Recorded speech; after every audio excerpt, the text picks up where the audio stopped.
Hello friends, അപ്പോൾ ഇന്ന് വെറുതെ ഫ്രിഡ്ജ് തുറക്കുമ്പോൾ അതിൽ മാങ്ങ. അപ്പോൾ ചോദിച്ചു എന്നാൽ പിന്നെ മാങ്ങ ഉപ്പും മുളക് ഇട്ടിട്ട് തിന്നാന്ന്. കാരണം ഇപ്പോൾ ട്രെൻഡും കൂടിയാണല്ലോ, അതായത് കത്ത് പാട്ട് പാടി നടന്ന് അത് തന്നെ.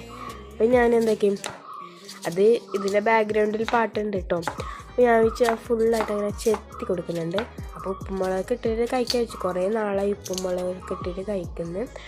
അങ്ങനെ ഞാൻ ഫുള്ളായിട്ട് അങ്ങോട്ട് മുറിച്ചെടുത്തിട്ട് അതൊരു ബൗളിലോട്ടിട്ട് മുളക് പൊടി, പിന്നെ ഉപ്പ്, പിന്നെ സുർക്ക ഒഴിച്ചെടുത്തും. സുർക്ക ഒഴിച്ചതിന് ശേഷം നല്ല കുഴച്ചെടുക്കും. ഫുള്ളും എല്ലായിടത്തും ആ മുളക് ഉപ്പൊക്കെ നല്ല പിടിക്കണമെങ്കിൽ നല്ല ഒന്ന് കുഴച്ചെടുക്കാം. അങ്ങനെ ഞാൻ കഴിച്ച് ഇങ്ങനെ ആക്കി എടുത്തിട്ടുണ്ട്. അങ്ങനെ ഞാൻ തിന്ന് നോക്കി, നല്ല ടേസ്റ്റ് ഉണ്ട് കേട്ടോ. എത്ര പേർക്ക് ഇങ്ങനെ കഴിക്കാൻ ഇഷ്ടമുണ്ടെന്ന് ഒന്ന് കമൻറ്റ് ചെയ്യാം കേട്ടോ. പിന്നെ അനിയനക്ക് കൊണ്ടുകൊടുത്തു, കാരണം എനിക്കും വേണമെന്ന് പറഞ്ഞായിരുന്നു. അങ്ങനെ എടുത്തിട്ട് കൊടുത്തു കേട്ടോ. അപ്പം അവനും കഴിച്ചിട്ട് കൊള്ളാമെന്ന് പറഞ്ഞു. അപ്പം